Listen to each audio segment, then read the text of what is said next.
Niyo nung nag-aaway kayo? Papa Jack, hindi lang po yung madalas. Madalas po yun. Nung nag-aaway kayo? Po. Pag nag-aaway kayo, sinasabi niyo yun? Kahit di po kami nag-aaway. Kalokohan. Kahit nanonood lang ako ng TV. Ewan ko bakit gano'n na ugali. Kasi alam mo, Jaime, sa totoo lang kung sa 22 years, kahit nanonood ka lang ng TV, sasabihan kang inutil ka, hindi ako naniniwalang merong taong kayang tumagal ng 2 dekada sa ganyang araw, ganyang klase ng maghapon. Ibig sabihin, itong mga bagay na to, sinabi niya sa'yo to, pag nag-aaway kayo. Di rin po siguro eh. Kasi pag nag-aaway naman po ako, kaming dalawa, ang ginagawa naman yan, lumalayas, 3 buwan bago babalik sa bahay. Hindi nga kayo di ba wala kayo sa isang bahay? 3 buwan, Jaime? Noon po siya magkasama kami, pero ngayon wala po siya. 3 buwan siya nga alis? Hindi po siya po. Dati po wala pa po ako sa abroad noon, ganun po ginagawa sa akin. Dahil palamunin niya ako noon, nagsikap lang ako kaya ako napunta ng Saudi. 3 buwan siyang mawawala? Opo. Saan pupunta? Sa nanay niya. Tapos? Pabalik sa bahay, pag naareglo na yung usapan namin, ganito. After 2 months, babalik na naman sa nanay niya. Ganun po. Jaime? Hindi ko alam. Jaime? Oh. Sailor, ganito feeling ko may mali sa ugali mo. Ano po? Hindi ko alam. Unang-una, ganito. Sige, pasensya ka na, Jaime, ako Naintindihan ko po kayo. Ako, okay lang po sa akin dahil... Feeling ko you have perfectly painted the picture na magmukhang kawawa sa kwentong ito at yung asawa mo mukhang masama. Pero hindi ako naniniwala na sa 2 dekada tatagal ng ganyang kahabang panahon yan kung puro kasamaan na meron dyan. At feeling ko ginagawa sa'yo, pasensya ka na kung puro feeling ako. Pero, OA ka, kapatid. Hindi po. You are not supposed to be crying right now. Alam po ng nanay ko, alam po ng Diyos yan. Gusto kong humiwalay sa kanya. Pinapahiwalay ako ng nanay ko sa kanya. That's the point. 2 pa lang po anak namin noon. That's the point That's the point. Pero hindi ko po sinunod yun. All the signs are pointing to only one direction, makipaghiwalay ka. Tumagal lang 22 years. Ibig sabihin, hindi masamang tao ang asawa mo. Kasi, alam mo ba't pinipilit ko hindi siya masamang tao? Bakit po? Kasi Jaime, kung sasabihin natin ngayon na 22 years masamang tao yung asawa mo at tumagal ka, magiging totoong bobo ka nga. Pag magkakatotoo yun. Kapayak. Kaya kailangan pangatawan na natin ngayon na hindi masamang tao yung asawa mo para kahit sabihin na, pwede natin sabihin na may kaunting katalinuhan ka na nakatingin ko man lang ng iodized salt, kapatid. Kapayak. Una, niniresyahin na kita. Hindi ako naniniwalang masamang tao asawa mo. Kung sakaling ginawa sa'yo ng asawa mo yan, ibig sabihin, merong mali sa ugali mo. Wala po siguro. Ay, nako! Kung masama, Kuya Jack, Papa Jack,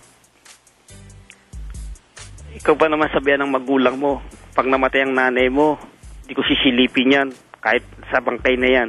O hospital ang nanay mo, di ko sisilipin yan kahit anong mangyari dyan. Magkaaway ba sila ng nanay mo? Po. Magkaaway ba sila ng nanay mo?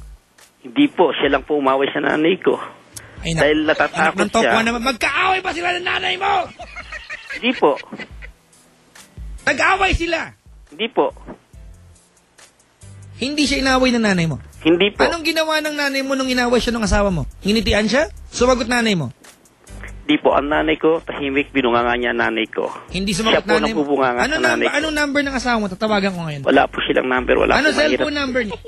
Mahirap lang po kami. Mahirap ka? Opo. Mahirap kayo? Opo. Tingnan mo wala ka sa bahay niyo ngayon? Opo. Nangungupahan ka na ibang bahay? Hindi po. Ano? Tumitira lang po ako sa ate ko. Sa ate mo? Patago-tago lang po. Patago-tago? Kasi kumukuha lang po ako ng lakas ng loob para makausap ko yung 4 kong anak. Kailan ka dumating? Noong July po. 3 months na po ako dito. 3 months na? Opo. Sige, sabihin natin ganito, Let's try to, backtrack. Tama ba yung ginagawa mo? Mali po. Mali. Ibig sabihin, kung kaya mong gawin to ngayon, may mali din sa ugali mo noon. Ang pinapaintindi ko sa'yo, kaya nangyari yung mga bagay na nangyari dahil merong ding hindi maganda sa ugali mo. Hindi rin po siguro, Papa Jack I don't know. Jaime? Po. You are telling me ngayong gabi Opo. na perfect ang ugali mo. That's what you're telling me. And that's what you're trying to make me believe. Perfect ka. Pangalawa, pinapamukha mo sa amin at sa lahat na nakasubaybay dito, pasensya ka na. I know you cried. At pag ang lalaki umiyak, may mabigat na dahilan. Because a guy will not cry just like that. May dahilan. Wala kasi ako sa sarili ko. Okay ka, kapatid. Stop, listen. Pinapamukha mo sa amin na perfect ang ugali mo. Pangalawa, pinapamukha mo sa amin na sobrang sama ng asawa mo. Dapat di ako na naman po talagang taong perfect eh. Alam ko po yun. Yan ang pinapamukha mo sa amin, kaya naiinis ako sa'yo. Tumawag ka sa akin, I know, Jaime, kailangan mo ng makikinig sa'yo. Naaawa ka sa sarili mo. Pero I am not the person who will make you believe na nakakaawa ka. Because if I make you believe na nakakaawa ka, all your life, yan ang gagawin mo. I don't believe na puro pasakit ang dinanas mo in 22 years. I don't believe you when you tell me na sa loob ng 2 dekada at 2 taon, puro kasamaan ang ginawa ng asawa mo sa'yo.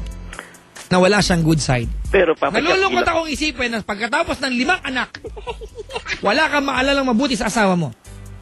Meron naman po. Wala ka sinabi sa akin.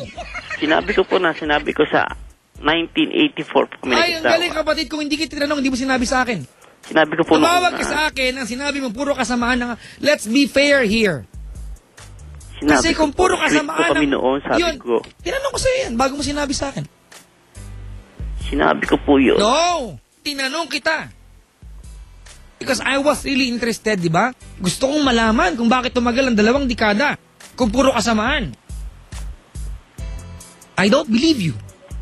Papatyak, sa totoo lang po, hindi po yung 22 years na masama lagi.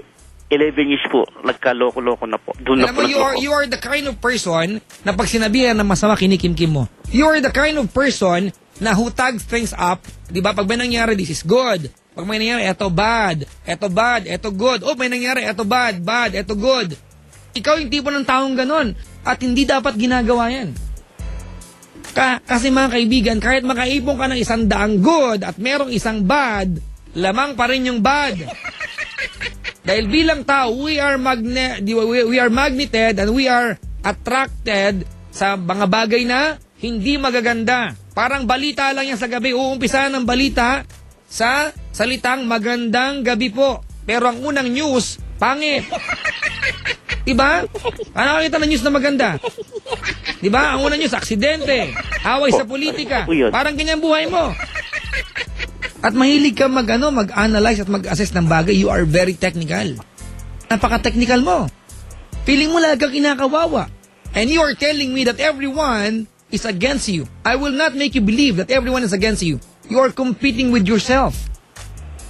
Jaime, hindi ka nakakaawa. You are actually way luckier than other people. Wala naman po dapat kaawaan sa akin dahil... Ikaw ang nagsabi sa akin. Hindi, sinabi ko lang po talaga yung dapat... sinabi mo nga. Hindi po, sabihin ko lang yung dapat yung sabihin sa sarili ko, kung ano po yung nararamdaman ko, kung ano yung sinasama ng loob ko. Which is wrong. Pero sa 22 years po, hindi naman po totally lahat yun masama. Yun ang pero sinabi po kami mo nagsama. Teka lang, Jaime. Nagloko lang po 11 years po. Doon na po mula 11 years po. Jaime. Stop. Yan ang sinabi mo sa amin. Yan ang pinamukha mo sa amin. 22 years you are suffering. Kung hindi ako nag-imbestiga sa'yo, malamang yan ang paniniwalaan ng mga nakaantabay. Yung mga nag-text na awang-awa sa'yo. Hindi po. Totally po sinabi ko po nung una po na